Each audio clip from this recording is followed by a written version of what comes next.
Si tu as cliqué sur cette vidéo, c'est que tu as envie de voir du sang. J'ai un pote qui s'est lancé dans la création de contenu très récemment. Il a fait sa première vidéo. Et sa première vidéo, justement, il démonte Demon Slayer. Je ne l'ai pas encore vu. On va y réagir ensemble. Aujourd'hui, on va parler du manga le plus surcoté de ces dernières années, Demon Slayer. Le manga le plus surcoté de ces dernières années, Demon Slayer. Blue Lock existe. Alors pour commencer, on est d'accord, l'animation est incroyable et Ufotable a vraiment fait un boulot de dingue Suce bien, suce bien. à ce niveau-là. Mais est-ce que l'histoire mérite tout cet engouement? Franchement, le scénario est assez classique, une quête. Cet argument du scénario classique, moi je l'aime pas. Tu peux pas dire qu'un scénario est classique. Parce qu'un scénario, il peut être aussi simple que tu veux. Ce qui compte, c'est comment tu vas le développer. Par exemple, prends un exemple tout simple, The Last of Us. Pour ceux qui connaissent pas le jeu, c'est un scénario basique. Une invasion de zombies, deux personnages qui font un voyage. Voilà. Ils ont une quête, et c'est un scénario qui est classique, entre guillemets, mais c'est manié avec une telle main de maître, une telle plume, que ça en devient l'un des meilleurs jeux de tous les temps. Bah, c'est pareil avec Demon Slayer. C'est un scénario simple, mais ça a tellement de personnages profonds, avec un background fort, ça a une bonne animation, de bonnes OST, ça a de bons doubleurs, s'il y a vraiment une trame qui se met en place avec les personnages, etc., il y a un méchant. Donc non, le scénario classique fonctionne pas, étant donné que le truc du scénario classique se fait démonter par le fait que le scénario, justement, est bien géré, que l'histoire est bien gérée. De vengeance, des combats contre des démons, on a déjà vu ça ailleurs dans d'autres animés et mangas sortis récemment. Des combats contre des démons, il y en a dans tellement de trucs. Pas forcément des démons, mais juste des méchants ou genre un clan méchant. Il y a ça dans tellement de mangas que tirer sur Demon Slayer gratuitement parce que c'est un truc où il y a des combats de démons, etc. À ce compte-là, tire sur tout le reste en même temps, tu vois. Tu tires sur Fire Force, tu tires sur Jujutsu Kaisen. Le truc c'est dans tous les autres mangas, bah oui, mais c'est parce que ça marche, donc on le continue, on le fait à notre sauce. Deuxième point, les personnages. Et les personnages, bon, ils sont cool, on est d'accord, mais on a déjà croisé ces types de héros plein de fois, Tanjiro. Non, les personnages de Demon Slayer sont vraiment incroyables, ils ont tous un background très touchant. Ils ont un développement tout au long de l'histoire, par exemple, un exemple tout bête, je prends Zenitsu. Zenitsu, il a un développement tout au long de l'histoire. Hein. Ça passe du mec qui gueule tout le temps, qui est trop chiant, à un mec lock-in qui réalise des travaux de dingue, j'ai pas envie de spoil. Rengoku, le perso, il apparaît un film, la durée d'un film. Tout le monde a pleuré à sa mort. Ça prouve à quel point les personnages sont bien maniés. Et à quel point on peut pas dire non, les personnages sont classiques, c'est faux. C'est faux. Et même, je vais te prendre à revers, si on parle déjà côté background, les personnages Demon Slayer sont très chargés, mais là, on va aller encore plus loin, c'est qu'ils ont un chara-design de malade mental. Les personnages de Demon Slayer sont trop beaux, donc non, les personnages ne sont pas classiques.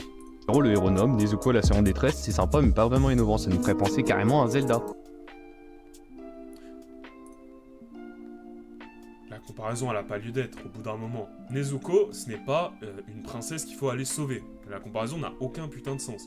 Tanjiro et Nezuko, c'est un duo à la base, qui se battent pour tuer l'armée de démons de Muzan, pour trouver un remède. Nezuko, elle met des sacrées tartes pour une personne qu'il faut sauver quand même. Parce que si on reprend cet exemple qu'il a donné ici avec Zelda, et à quel moment Zelda occupe une place aussi importante que Nezuko dans la quête de Link. Tu vois, Link, c'est compliqué ce que je veux dire. Link, il n'est pas aidé directement par Zelda.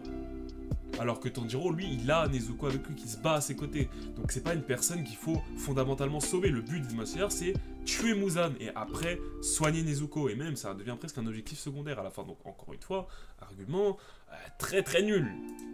Troisième point, la hype, sérieusement, le marketing et les réseaux sociaux ont propulsé Demon Slayer au sommet. Combien de vos influenceurs préférés en ont parlé? Bah il se nique tout seul. Tu te niques tout seul, mon frérot. Bah oui, bah si tout le monde en parle, s'il y a un marketing, s'il y a une hype, c'est parce que c'est trop bien. C'est trop bien, Demon Slayer. C'est vraiment un anime, une masterclass. N'écoutez pas Manga Trash. C'est trop bien Demon Slayer et c'est pour ça qu'il y a une hype, que c'est propulsé partout, que Crunchyroll explose quand il y a un bon épisode. C'est parce que c'est un bon anime.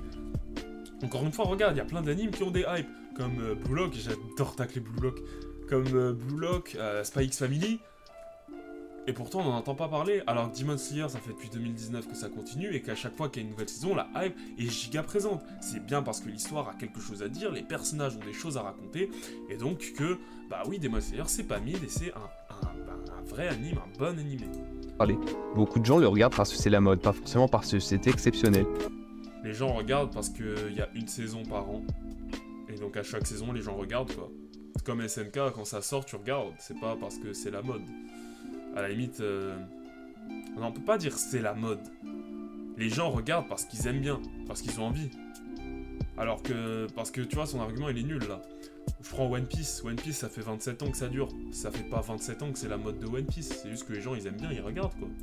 Alors, est-ce que Demon Slayer est une fraude? Pas vraiment, mais il est clairement surestimé. Et pour moi, il est clairement très très surestimé. Mais vous, quel est votre avis? Dites-le moi en commentaire. Bah à mon avis c'est que cette vidéo elle brasse du vent quoi. Hein. Demon Slayer n'est pas surestimé. Si ça continue autant, si ça fait pleurer autant de personnes, si ça fait sauter autant de personnes, c'est que ce n'est pas surestimé. L'animé vaut ce qu'il vaut, et il est très bien. Donc Demon Slayer, on est certifié 100% pas surestimé. Voilà. C'est déjà la fin de cette vidéo. Dites-moi si elle vous a plu. J'ai été un peu direct avec lui. C'est un pote, il verra la vidéo, il va m'insulter. Mais bon, abonne-toi, va voir mes shorts, et sur ce, à une prochaine.